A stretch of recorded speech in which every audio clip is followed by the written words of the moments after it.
Hi, everybody. We'll be starting here in just a second. If you have any questions before we start or any comments or anything like that, feel free to drop them in the chat or the Q&A function. I will be monitoring it as we move through the presentation.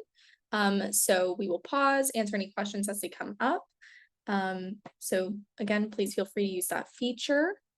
And if you're not familiar with me already, my name is Daphne. I work at Lisa's Care Connection. I am the Development and Program Manager, and I'm so happy to see everybody here. I have the wonderful Shannon Mann.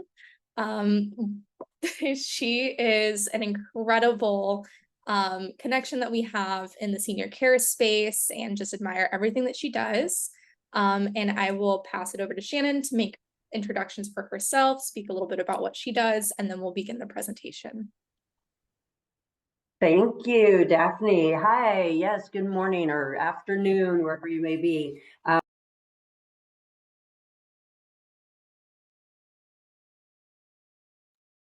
Sorry about that, I got muted. Hello, I am Shannon Mann. I'm a certified dementia practitioner, and I work with Silverado Memory Care Communities, and essentially I specialize in helping people who, individuals and their families, find placement, care, and resources for their loved ones that are living with Alzheimer's and dementia.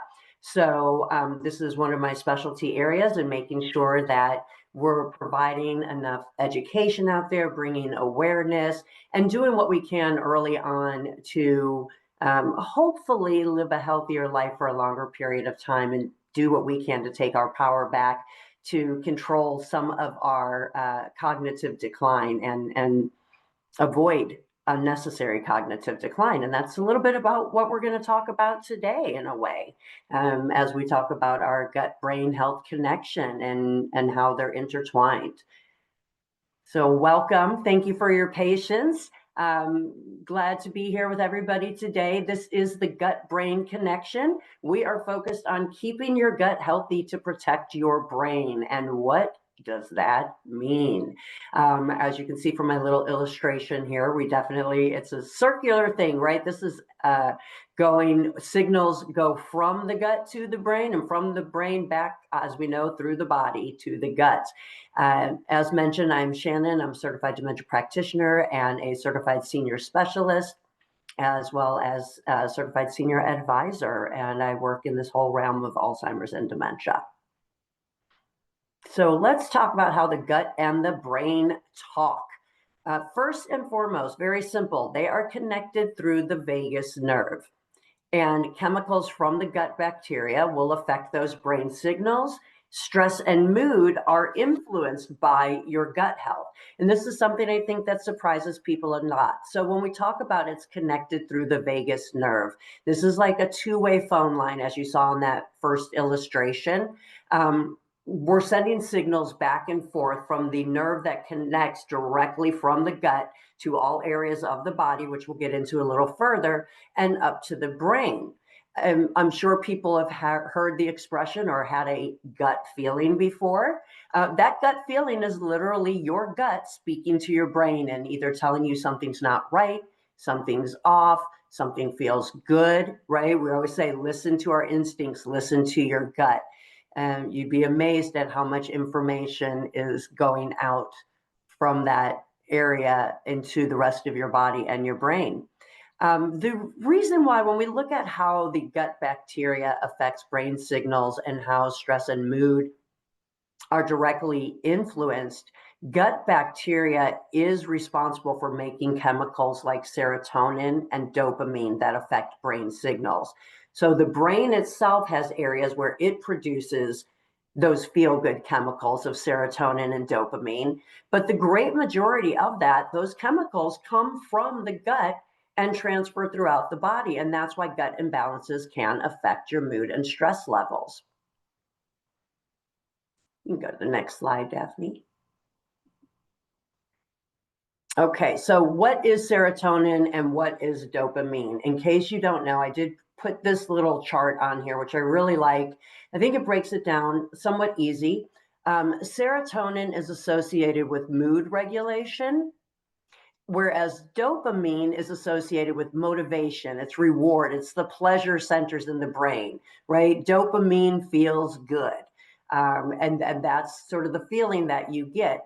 Whereas your serotonin affects your overall mood regulation. So whether that be lethargy or mania or depression or anxiety, all of this falls into mood regulation.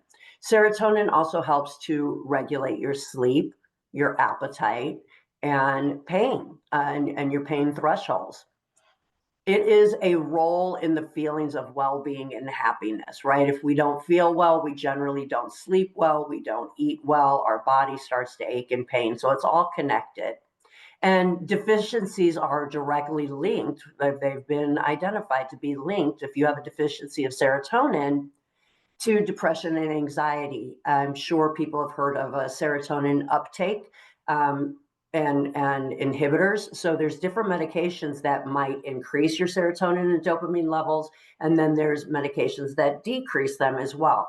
There's also lifestyle and diet. So we're looking to create an equal balance, because excess of serotonin can be detrimental, and also it is also produced in the brainstem as well as in the gut. Whereas your dopamine has your role in motor control, your learning, your decision making. Again, it's those reward pathways. And any deficiency there is also linked to depression. But even more importantly, we've seen a lot of dopamine deficiencies directly linked to severe mental health disorders such as schizophrenia. And excess may contribute to addiction and impulsiveness. So interestingly, dopamine, if you think of somebody who is a drug addict, perhaps they're addicted to cocaine, that is something that is kind of caused by that. If you have that excess, it can contribute to that addictiveness and that impulsiveness, because you have an excess of this feels good, this feels good, sugar, this feels good, this feels good, right? They're affecting the same chemical in your body and you're getting the same reward response, which is why having a sugar addiction can be as hard as having another form of addiction that gives you that similar reward feeling. And again, this one is produced mainly in the main brain when we're talking about where in the brain that these chemicals are created. Moving along to why your gut health matters. So a healthy gut is going to support your memory and mood, and a poor gut actually can cause inflammation that travels directly to the brain. So you have to think of inflammation not just throughout the body, but an inflamed brain as well. And when you have inflammation that is chronic within the body or within the brain, this can increase the risk of Alzheimer's and dementia.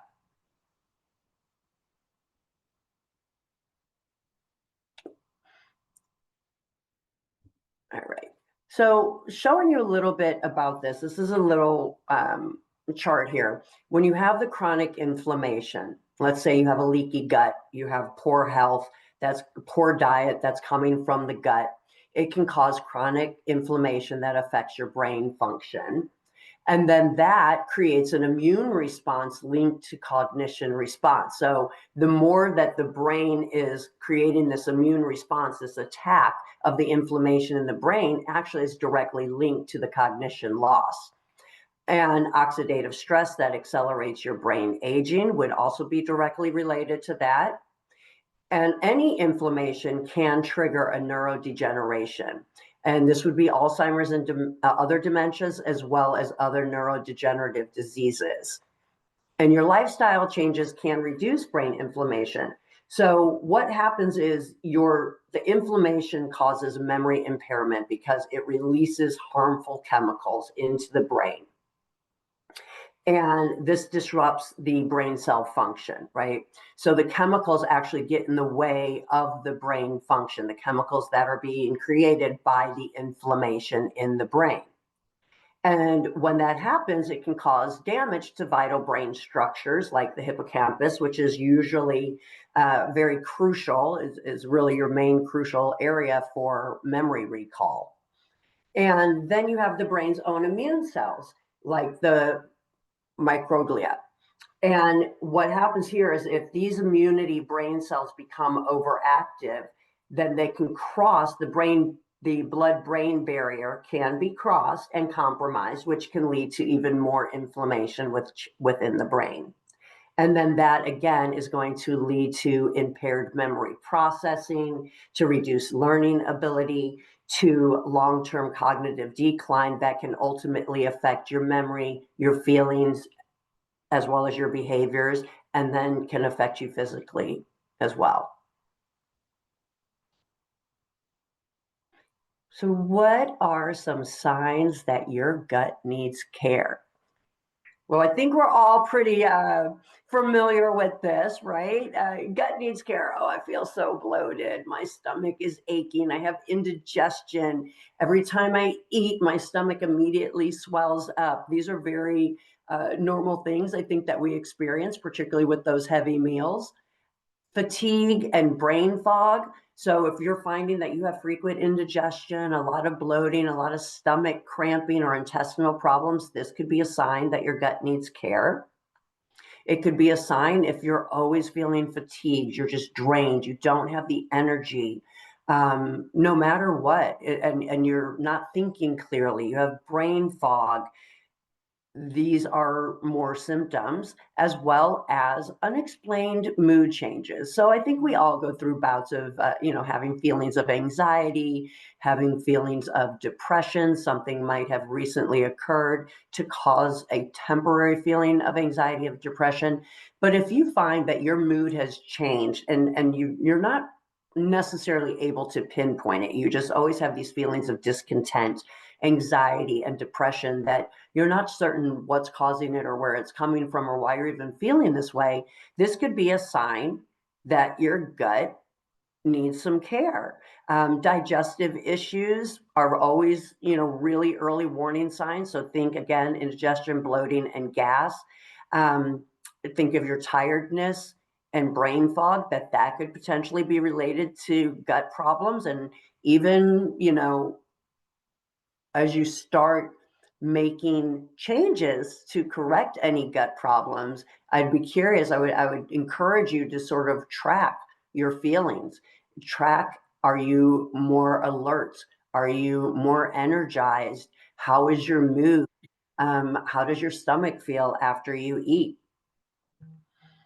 And then, yeah, I think we can go on from there. Thank you. Okay. Unhealthy guts can equal an unhealthy brain. So a diet high in processed food and sugar definitely harms the gut. We always want to keep in mind that if it's good for the body, if it's good for the heart, it's good for the brain. If you're eating things that are knowingly tied to chronic health conditions such as hypertension, diabetes, anything where you're chronic heart failure.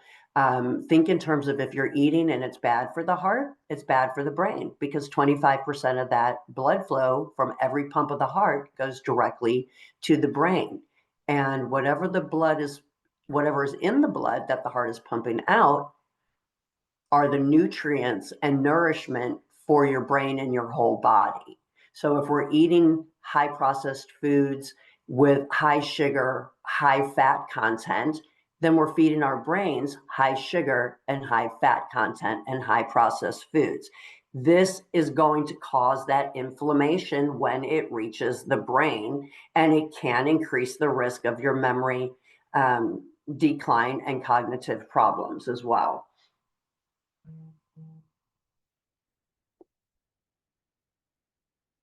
Okay, thank you. Sorry, I'm looking off to the side at some additional notes in case there was anything extra I wanted to share, just to expand on those thoughts. All right. So moving right along to talking about diets. As you can see, a diet in processed foods, sugars, unhealthy fats, just as we just spoke about, harms the gut in three main ways. It's going to starve off the good bacteria, because there is good and bad bacteria that your body can produce. And the good bacteria is what's going to protect the lining of your gut so that we don't end up with a leaky gut. Diets that are low in fiber or whole foods do not properly nourish you with beneficial bacteria, and that will allow to an overgrowth of harmful bacteria, which again will lead to that leaky gut. If the gut is leaking and bad bacteria is entering into our system, it's going to trigger inflammation. So we are going to have constant chronic low-grade inflammation in the gut that damages its protective mucuses again and loosens what holds everything in, all the little fibers that are holding your gut together and the proteins that surround it to create a seal in that intestinal lining become more permeable. So the more that your gut is under chronic inflammation, the more at risk you are of allowing that bad bacteria to overtake the good and to travel through your system, because it's going to directly damage the gut lining. And even certain ingredients common in bad diets have been shown to directly weaken your intestinal wall. So think, you don't want excessive sugar. We don't want even artificial sweeteners such as like aspartame or equal. If you're using that, thinking that's healthier than putting regular sugar into your coffee, it can also harm the gut lining and throw off the gut flora that keeps it healthy. And the other thing you want to think is in terms of high intake of saturated fat. So being very careful that you are not disrupting that mucus layer in the gut, which is going to protect the proteins that protect the integrity of the gut to stave off any chronic inflammation. Next slide, please. So I wanted to include this one because this is going to show you a little more. It's not just the brain. Certainly it is absolutely the brain because it is going to cause cognitive decline. Unhealthy diets, unhealthy lifestyles can result in Alzheimer's and other dementias or can contribute to them. And really, it's important, particularly in your midlife stages, that you're really being as healthy as possible. And I would say from a young age, even if we look at younger kids or kids in their 20s, because now we're starting to see people with early onset Alzheimer's and dementias. We're seeing it more and more frequently in our 50s and in our 60s. And a lot of this is getting tied to our lifestyle, which our lifestyle is often directly linked to our diet, our ability to exercise or not exercise. So when you are in chronic inflammation from a bad diet or unhealthy lifestyle, the cells in your body change. The cells in your brain change. They get disrupted and different signals are given out to the body or are blocked, or parts of the brain can deteriorate if it's not being nourished properly. And we also start to see a mutation of genes, which is where we might see different forms of cancer coming in or progressing or metastasizing. You have more neurological risk factors for depression, Alzheimer's, Parkinson's, multiple sclerosis. Of course, an unhealthy diet or unhealthy lifestyle is the top contributor to cardiovascular disease outside of a genetic factor. We're looking at heart failure and stroke and hypertension and blocked arteries.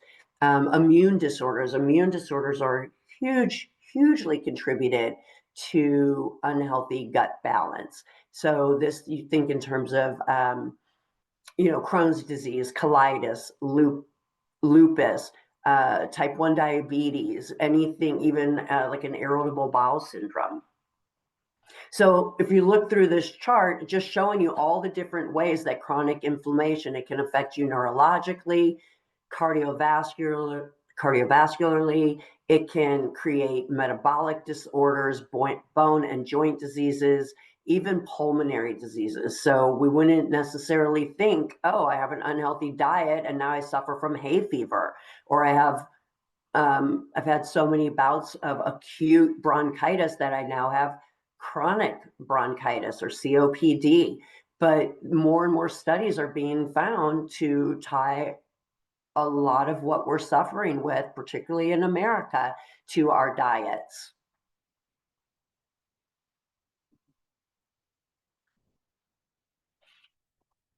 And Daphne, I just wanted to jump in and ask, if there's been any questions yet that you wanted to address? Yeah, we've got a couple questions. One came in that's asking what type of diet is ideal to combat these issues, which seems like we're about to jump into, so perfect Perfect. timing. We are. Yeah, we're going to get right to that. And then the other one is asking if they're taking antidepressants, does that help their chances of preventing dementia or Alzheimer's? Can you say the first part of the question? I'm sorry, I If missed it. they are currently taking antidepressants, would that help Mhm. reduce their chances of getting dementia? Hmm. Because we're That is a talking good about the question. serotonin and dopamine connection between the gut and the brain. So Right, yeah. absolutely. That is a good question. Now, I'm not a physician, so I would not be comfortable answering that question directly. However, what I would say is when we look at things like Alzheimer's and dementia, a lot of it is tied to uncontrolled disorders. Hmm. So, and we're finding that people who do live with chronic depression and chronic anxiety are more at risk of developing Alzheimer's and other dementias. And so, therefore, yes, if you have a proper medication, that's going to create a proper balance of the serotonin, dopamine in your system to help create more of a balance with, not having unchecked depression and anxiety, which, Hmm. unchecked is going to lead to longer term problems. And honestly can often start to develop because you're under this constant oxidative stress too. It can start Hmm. to develop into more profound, um, even more debilitating forms of mental health illnesses. I think that was a great way to answer the question. Thank you, Yeah, Shannon. Okay. you're And welcome. then since the other one's talking about diet, we'll dive into this section and hopefully um, Yeah. that question gets answered. Yes, and diet is a huge component, right? We just never get enough fiber. It doesn't seem like we ever get enough fiber. And fiber is so important for all of our body, but certainly eating fiber rich foods is going to help build good bacteria in your gut. It is going to uh, well, to be very direct, it's going to help you use the bathroom more easily, right? So if you're having a bowel movement and your gut and your intestines are not getting backed up and holding all of this into your system, this helps your overall colon health as well. And a balanced gut, again, I can't repeat it enough. It's going to reduce inflammation and support clear thinking. So it's not just fiber rich foods, but that is what helps good bacteria to thrive as fiber rich food. Um, Actually, I'll tell you a little bit more. Let's go to the next slide here. And so I just wanted to touch on this because a healthy gut supporting clear thinking by producing, as we talked about, um, supporting clearer thinking, excuse me, and a stronger memory is by producing the neurotransmitters like serotonin and regulating inflammation throughout the gut-brain axis. We want to enable proper nutrient absorption. If you don't have proper nutrients, then your gut is going to be imbalanced and it's not going to be able to absorb these nutrients. And that's why it's important. I always want to tell people think in terms of eating the rainbow. And I don't mean Skittles, but when you look at your plate, the more colorful that your plate is at every mealtime means the more nutrients that you are getting. Some of the foods that are best for building healthy bacteria and protecting the gut are listed here. So we touched a little on fiber. And fiber comes in many forms, right? It can come from fruit, it comes from vegetables. You can drink benefiber. You can put some Metamucil in water. So you can supplement your fiber along with a healthy diet where you can intake fiber. So green peas, broccoli, beans, lentils, so we're thinking legumes, Brazil nuts, bananas, blueberries. These are all very healthy for you. They're filled with fiber, they have antioxidants.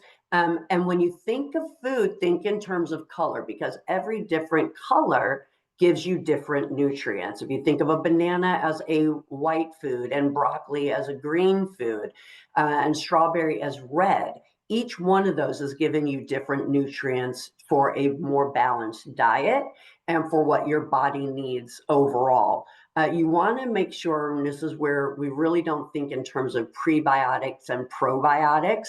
Probiotics, yogurt, probably one of the best things that you can have. And I would go for a low sugar or sugar-free yogurt. There are different types of yogurt. You can do your research and find out, or speak with, your physician, what might be best for you.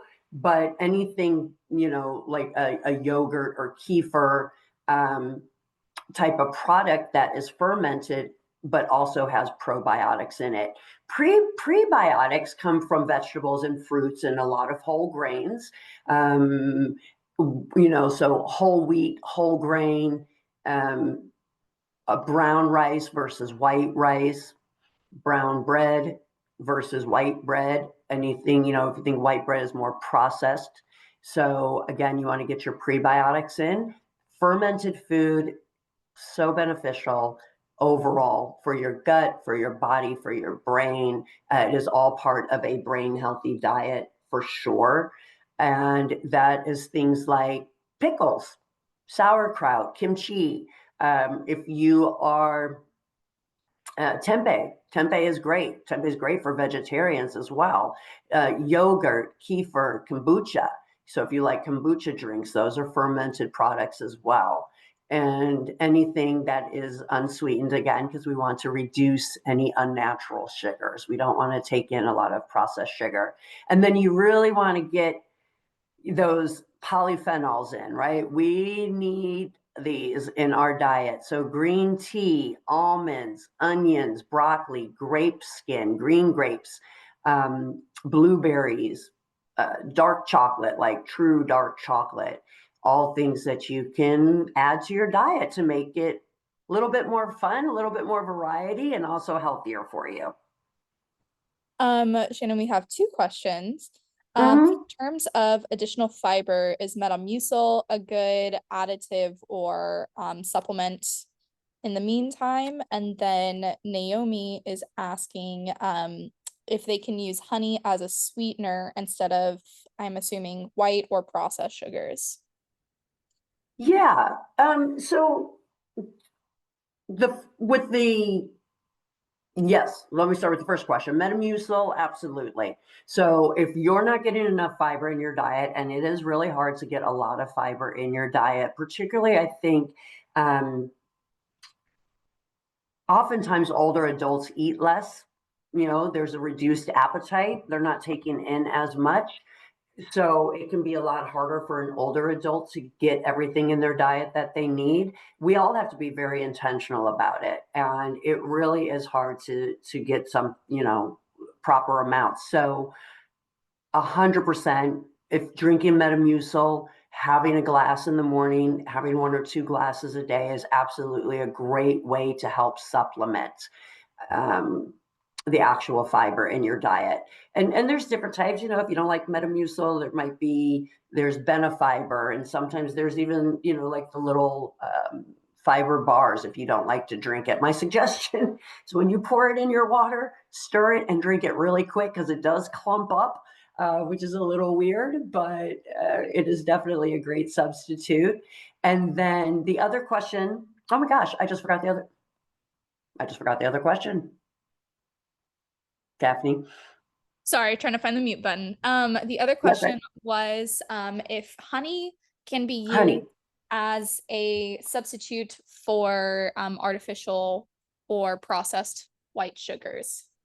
Yeah, honey and agave syrup. Those are really great natural substitutes. If you go into, if you're looking at natural type foods. Again, everything goes down to manufacturing and processing. So the more pure that it is, the healthier it will be for you. So the less ingredients that are on the back of that and the type of honey that you're getting. And there's great varieties of honey that it's funny, I'm not a honey fan. I'm not a fan of honey. I don't like the taste of honey. That's just me. People love honey. It is a phenomenal sweetener, and you can even get you can get lavender honey, right? You can get orange blossom honey. So there's great ways to bring in additional flavor and sweetness even to your green tea. If you wanted to add little flavored honey to that as well, absolutely, it's a nice substitute. Correct me if I'm wrong, Shannon, but I believe that maple syrup can also be used as a substitute for sugar as well. I mean, Yes, yeah, as like a pure natural, maple syrup. yes, pure maple Yeah, syrup, not not not the not like artificial Aunt stuff. Jemima, not yeah, not our syrup, not our table syrup, but natural maple syrup. It's a nice, natural, healthy sweetener as well. The other thing, we're looking at tips here for your healthy gut. Obviously, water is crucial, and we need water throughout the day. We are always dehydrated before we even feel thirsty. So you want to think of that. Water also helps to increase blood volume. And when you are increasing your blood volume and your system is working better because you have enough water in it, all of these nutrients and nourishment is going to get through your system with a lot more ease. And moving daily, we want to get out. It's all about a healthy lifestyle. So that means not just eating healthy, but you want to be socially healthy. You want to exercise. That could be going for walks, that could be dancing, that might be playing pickleball.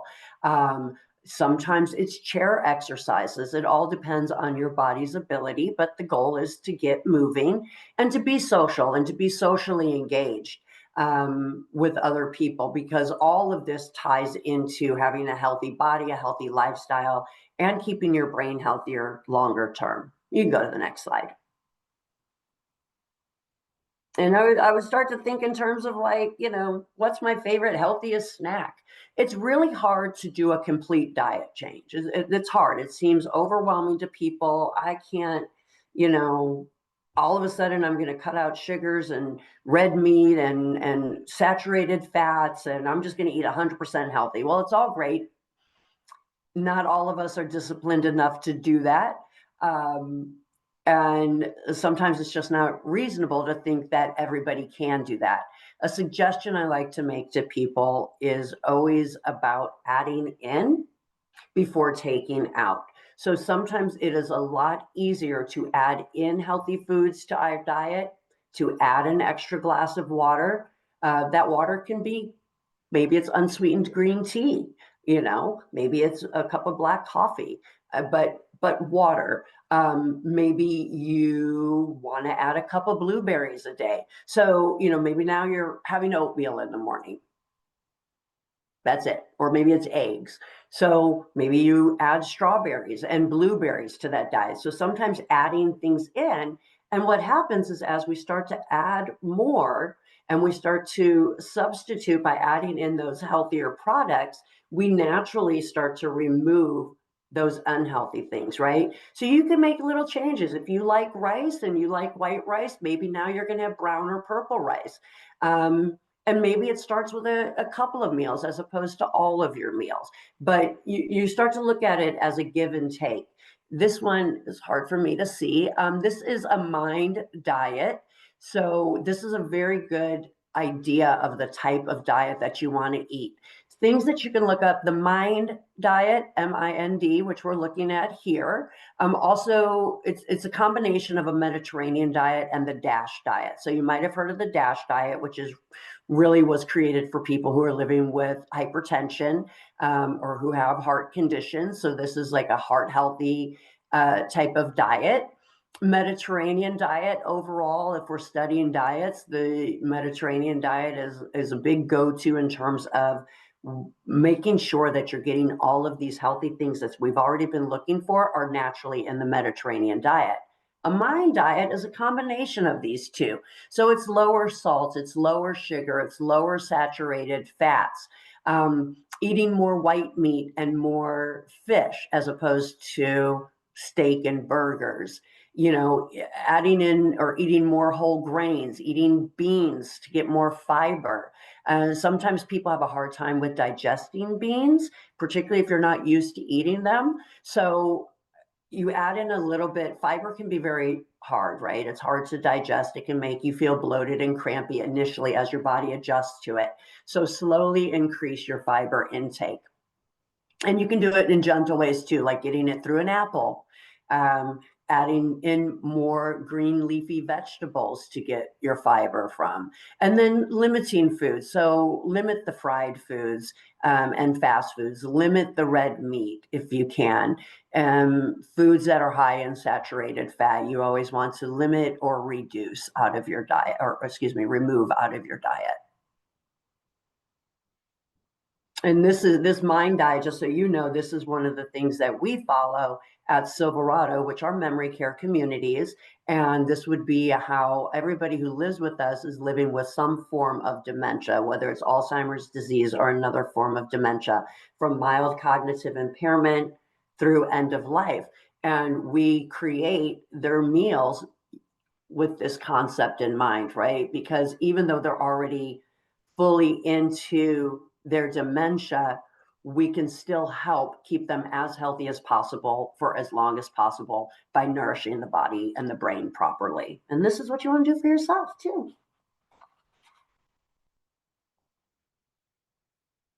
Okay, so what are we going to do? It's our top tips. Again, we're going to eat the rainbow.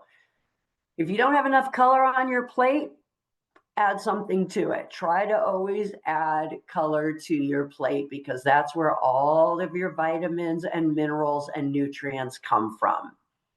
Drinking plenty of water, moving daily, like I talked about. I kind of jumped ahead on myself here. Staying social and connected, very important. Staying social and connected is important at all stages of our life.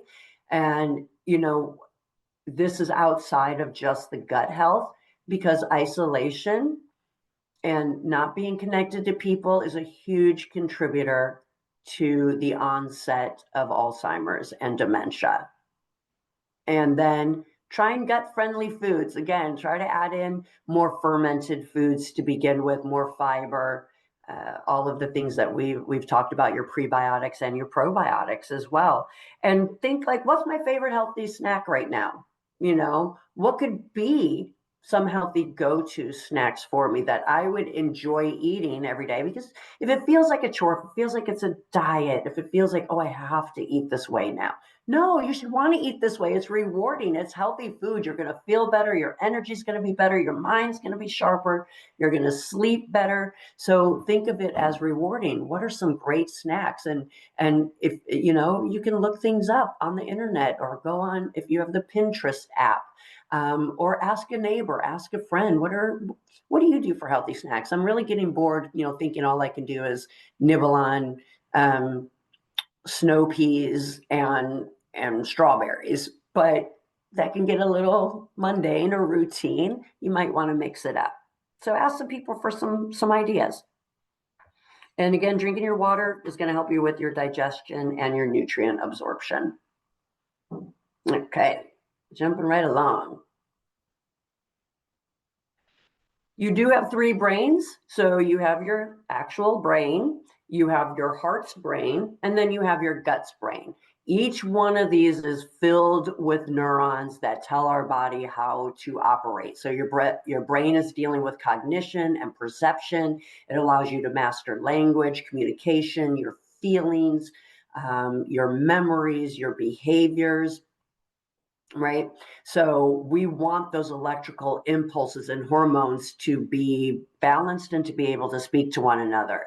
Because when the brain starts to break down, if you get Alzheimer's and plaques and tangles are filling in those spaces in the brain, well, now we're disrupting the pathway. If you think of you're on the freeway and you need to exit and your exit is blocked because of construction, you are either stopped and you can't go where you need to go, or we have to take a different path. And now it looks a little different. And your brain, those neurons are your pathways. Those are your freeways through your body that are transmitting all that information. It's where your creativity and your conscious thought takes place. And it's also where it tells your body, hey, you need to keep eating. Hey, you're thirsty. Hey, you need to swallow. Hey, you need to walk. You need to stand upright. Your heart has about 40,000 neurons, and they do operate independently from the brain. It's your emotional brain. You feel it in your heart. My heart hurts for you. My heart is breaking for you. Oh, my heart, he's so cute. Look at this baby. It is connected to what you value in life and how you feel. And your heart communicates with your head, both through the electrical signals and the chemicals. And again, going back to that 25% of every pump of blood goes directly to the brain. This is why it's so healthy to keep your heart, or so important to keep your heart healthy, to have a healthy mind. And then again, going back to the gut, it's going to regulate your hormones, your metabolism, blood pressure, and it processes information as you sleep. We heal when we sleep. If you're not sleeping properly, you're not healing properly. The gut is going to send about 400 more messages to the brain than the brain does to the gut.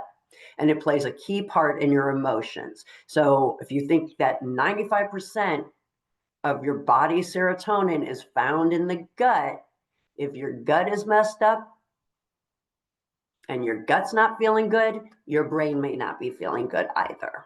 It's really going to cloud your thinking. Shannon, I have two questions here. Okay. Naomi is asking, what is the healthiest cheese somebody can eat? You got me, Naomi. This I don't know, but I know it's not American cheese. It's definitely not good old processed American cheese. That is a wonderful question. Yeah, no craft Cheese, singles. no craft singles. Definitely lower, lower fat cheeses. Um, More, I don't know. That is a wonderful question because obviously cheese is high in fat. It's also high in protein, which is great for you. Mhm. And it is delicious. And I apologize. I don't have an answer for that question. I'm racking my brain because I feel like there is information in there that I'm not accessing about the cheese. I apologize. I'll do a little research here while you go to the next I know. slide. I'm like, I want to Google this now. I'm like, is it brie? Is And it, then what is it? Is it Elena Gruyere? is asking, because she joined right as we were on the slide talking about the mind diet. Okay. What does mind stand for? Well, mine is really just a combination of the Mediterranean diet and the DASH diet. It doesn't necessarily stand for anything. It's more just a brain healthy diet, therefore the Mhm. mind diet. Perfect. And then one last question that just came in. Um, this person is a current Alzheimer's caregiver. Do the Okay. recommendations about diet apply to dementia patients? Do the absolutely, absolutely. And particularly the earlier that they are in the stages of their illness.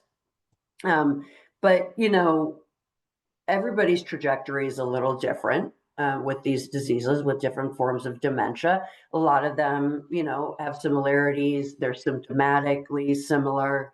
They have similar prognoses, but as we know, everybody's body is different. But the one thing that you can do, one of the things that you can do is to continue to eat healthy. It is very important. And sometimes when somebody gets dementia or gets Alzheimer's, sometimes there is a desire to throw all caution to the wind and be like, at this stage in her life and where she's at, I just want her to enjoy it. So I'm just going to let her have all the ice cream that she needs or all the cookies that she wants. And that's sweet, right? That's caring, that's great. But give her a little, but balance it with a healthy diet because as you take in more unhealthy food, you create more of an unhealthy body environment within the entire body, which does cause a breakdown in your overall health, and it can expedite cognitive decline. So yes, if you can continue having your patients or clients that are living with Alzheimer's and dementia to eat a healthy diet, then you are absolutely helping them have a higher quality of life for a longer period of time.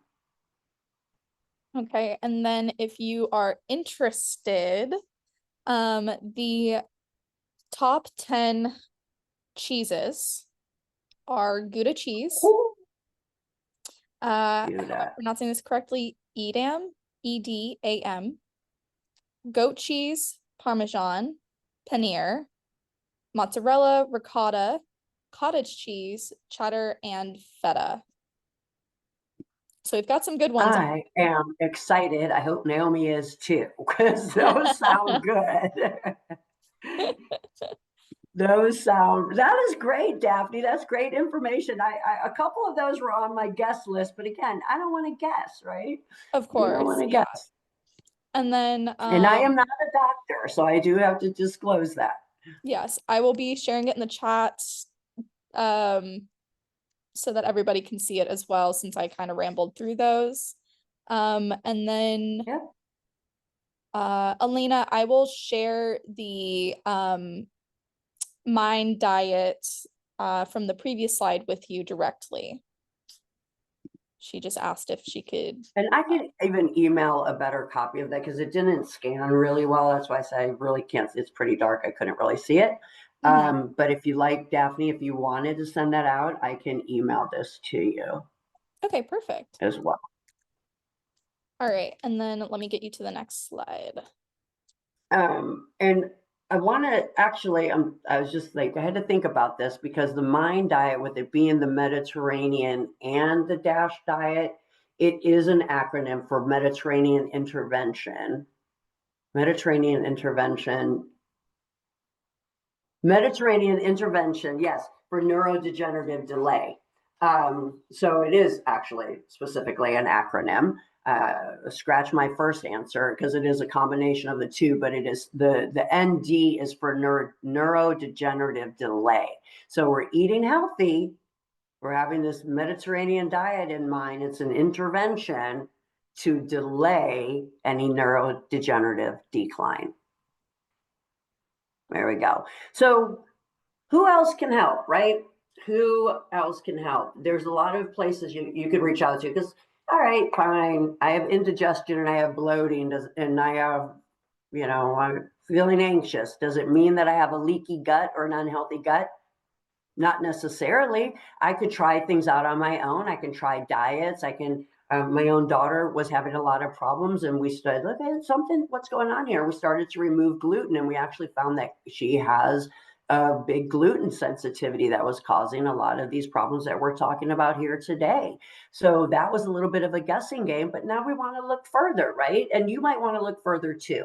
So a great place to start, if you have to get a referral, you can start with your primary care provider, or you can go directly to a gastro doctor. So if you go to a gastroenterologist, this is somebody who specializes in your digestive system, in the stomach, intestines, and related organs. So they can help rule out any medical morbidities that you may have, right? You rule out, you don't have a gluten intolerance, or you don't have Crohn's disease or celiac, something more severe.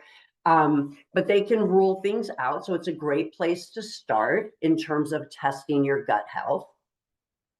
You can go to the next one. Then you have where we get a little bit more into specialized care, so a little more integrative and holistic practitioners. So we have integrative gastro doctors. So this is still a board certified gastroenterologist. Ooh, can you go back? Yeah, but they combine conventional medicine with holistic and functional medicine principles. So they're going to rule out any medical causes, or aim to identify any medical causes. And if there isn't anything, now we're going to move to finding the root cause of your digestive issues. Rather than in Western medicine, we do a lot of managing symptoms. When you get into more of a holistic approach, it's a little bit, we're looking in functional medicine and integrative medicine, we're looking at more prevention, right? So we don't want to just manage symptoms, we want to get to the root cause of it. Same thing for functional medicine. They do this with your overall body. They can take a very patient-centered approach, systems-oriented. What is the cause of the disease? Let's analyze your diet. Let's analyze lifestyle, environmental factors. Let's rule out, again, anything medical and do some lab testing to really get to the root cause of what's going on in your body. You have naturopathic doctors. They could help you with root cause therapies for gut health, such as botanical medicines and nutrition, taking a very holistic approach. Think in terms of like even herbs, kind of Eastern medicine. And then we do have our registered dietitians. Dietitians play an important role in this. You can go to a nutritionist or a dietitian who is an expert in food and specializes in digestive health. So they're going to help create meal plans for you. If you do have something like an irritable bowel syndrome, or you have specific food triggers, like I don't have allergies to citrus fruits and nuts, but they do trigger a reaction, a sensitivity in my body. That makes it painful to eat them, and I love them. So a nutritionist, or excuse me, a dietitian can help you work around those problems. And then if you go to the next thing, we also have a holistic nutritionist on the next slide. And registered dietitians. Did I put that on there twice? I sure did. A holistic nutritionist, so specializing in training in the gut health. They offer dietary and lifestyle guidance. It's a very holistic approach. And you have, this is a very interesting one. So we're talking about anxiety, we're talking about depression, we're talking about cognitive decline. And this is a lot of times where a psychologist starts to come in for us, right? This is when we start to see a psychologist oftentimes, or a therapist, or another mental health professional. So a mental health professional, they can help you to manage stress and anxiety. Often it is associated with chronic digestion. So if you do have chronic digestive problems, but you also need to manage these symptoms, sometimes obviously calling in the professionals for therapy and mental health can help. And then you have your gastrointestinal health psychologist. They literally specialize in the brain gut connection. So the link between your digestive system and your emotional and mental health and well-being. And then they'll use things like CBT, like a cognitive behavioral therapy, biofeedback, hypnosis, even, to help manage symptoms that are related to stress and anxiety. So it doesn't always have to be medication. There are a lot of lifestyle things that we can do. There are a lot of therapeutic approaches that we can take. Sometimes it can be just as simple as changing your diet and reducing stress, chronic stress.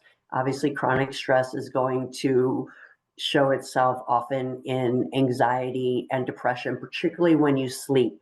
A lot of times, if you're under chronic stress, you might feel that or see that in your dreams. You might wake up a lot during the night. You might wake up filled with anxiety in the morning. So it's always good, if you don't know what's going on, to reach out to a professional, to speak to them, and to ask for more help. You can rule things out, and you can really explore what your options are. A lot of people don't like medicine. I mean, medicine helps a lot of things. It doesn't help everything, right? So what are the therapeutic approaches that you can take?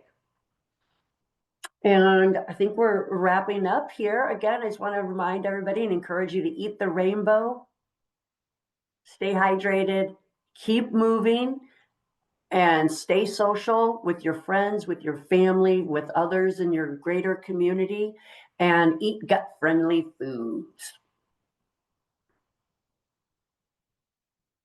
Boop, boop, boop. And I just want to say again, small steps every day create a healthier tomorrow. So you don't have to change everything at once. If you haven't been taking walks and you've led a sedentary lifestyle and walking would be challenging, start with 5 minutes. If you're not eating healthy, you don't know how to cut, the I don't know, you fill your cup with sugar and cream and then coffee, take out a little of the sugar, maybe, like start to make those little changes and everything will be one step and one day at a time in the right direction. Thank you. That's me. This is how you can contact me as well if you need more information or if you need help. Um, Obviously, you have Lisa's Care Connection at your fingertips if ever you do need help with a loved one who is looking for placement, whether they need to go into Silverado or elsewhere. I can help you with that. I'm also happy just to be a resource and answer any questions that I can. Thank you, Shannon, so much for such an incredible presentation. And I know that it was a very interesting topic for me personally, and it seemed like there were a lot of people that resonated with, the questions that they asked. So I want to say thank you to everybody for asking questions as well. Yes, And helping us provide further clarification on certain questions that you had. I love the one about the cheese specifically, because now I I'm know the excited cheese about I the love cheese. is healthy. So and I did Don't just eat too much of throw, it. Everything in yeah. moderation. Everything in moderation. I did just want to say that earlier, Shannon, you mentioned like new and fun ways to like add fiber and healthier like alternatives. One of the things that I Yes, really love to do is I make date bars, which are high in fiber. great. And they're sweet and Yes. sweet at the same time, so I don't feel as guilty eating them. And then also whenever I make like balsamic vinaigrette or things like that, I will soak dates and then also blend them up in balsamic vinaigrette and things like that. So there's a little bit of sweetness and fiber in them as well. So Well, just that sounds fabulous. I'll be coming by for some of that. That is, that is a great tip.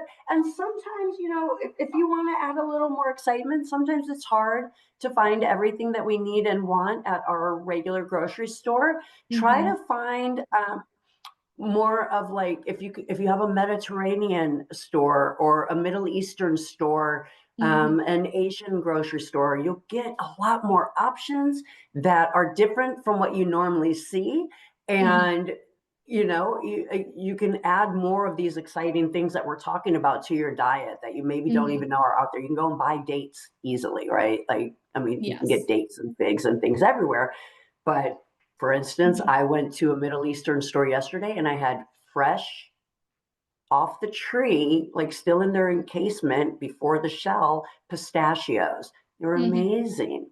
They're Mm. amazing. And you could taste the difference between it being the natural pistachio and, the one I usually buy in a sealed bag. Yeah. So it's also the quality of the food that you're eating. Yes, very much so. And a lot of these diets that are outside of the standard American or, more Western diet Yes, do have a lot of fermented, um, like soybean paste and things like that, like at Asian grocery that's stores right. that you can incorporate in that would kind of do the fermented thing, but also you're talking about beans and protein and all of these things. So definitely look at other Yeah. places And besides those, Sprouts and if you, Civilians. yeah, For yeah. sure. And For American diets, sadly, American diets are some of the worst because we do have such access to everything. But if you really look at longevity, if you look at, I'd encourage everyone go find Netflix, find the Blue Zones Mhm. on Netflix. But when you look at cognitive decline or quality of life and people who are living over 100, if you like look at Okinawa, Japan, and you look at their diet from birth through end of life, just through taking in a healthier diet, there is less incidence of Alzheimer's and dementia. Just through their lifestyle, the socialization, the physicality, and the things that you're eating, and that's why we look at things like the Mediterranean diet and everything else. Yes. Well, thank you, Shannon, so much for again presenting and for being such a huge Thank advocate you. for caregivers, people living with dementia or Alzheimer's, other neurodegenerative disorders, but also for being such a huge advocate for Lisa's and everything that we do. Shannon is one of one of my favorite resources to connect people to, because she does every and anything, and she has so much knowledge behind Sure. so many different facets of getting the care that your loved one needs. But if you are interested in doing some of the socialization and exercises that Shannon mentioned earlier in the presentation, we do have virtual chair yoga and Tai Chi classes. We also, we have the Jocelyn Center if you are local to LA or the Burbank area, but definitely check in with your local senior center or join a support group so that that way you can have some socialization, but also find community support and find stories that are similar to yours and find a space where you feel comfortable sharing. Whether that be through a support group at Lisa's, we have some virtual, we have one in person, but also we are more than happy to connect you with the right support group, even if it is outside of our organization. So please feel free to reach out if you are looking for that type of support and community. We are more than happy to help get you connected with the right tools and resources. Daphne, that's all fabulous. And thank you for saying all of that. And it's so Of hard to course. be a caregiver, right? It is so hard. And we take care, if you're a caregiver caring for your loved one with Alzheimer's or dementia, all of your energy tends to be put into them, and we tend to fail to take care of ourselves. Mhm. So I love the idea of chair yoga and Tai Chi. It's not just physical movement, but it is also stress reduction and socialization all at once. Yes. And if your loved one who's living with an illness can join in, that's beautiful. If you have time to get away and can do it for yourself, that is beautiful as well. Both are so necessary. Yes. Well, I will Glad you guys exist in the space for them is my point. yes, yes.